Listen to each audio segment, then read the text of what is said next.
حاضرین ناظرین، جھوٹ سے متعلق دو احادیث مبارکہ آپ حضرات کے سامنے پیش کرنے کی کوشش کر رہا ہوں۔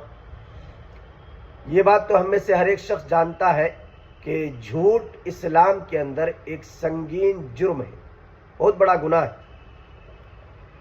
آقا علیہ الصلوۃ والسلام نے حدیث کے اندر ارشاد فرمایا کہ میں اس شخص کے لیے جنت میں گھر بنانے کا ذمہ دار ہوں جو جھوٹ بولنا چھوڑ دے اگرچہ کہ مذاق میں ہو۔ ایک حدیث تو یہ ہوئی۔ دوسری حدیث کے اندر رسول اللہ صلی اللہ علیہ وسلم نے جھوٹ کی قباحت کو بیان کرتے ہوئے ارشاد فرمایا کہ اذا کذب العبد تباعد عنہ الملک میلا من نتن ما جاء به، کہ جو شخص جھوٹ بولتا ہے تو اس کے جھوٹ کی بدبو کی وجہ سے فرشتہ 1 میل دور چلا جاتا ہے۔ لیکن افسوس ہمارے معاشرے کے اندر جھوٹ کو ایک فن سمجھ لیا گیا۔ اللہ تعالی ہم سب کی حفاظت فرمائے۔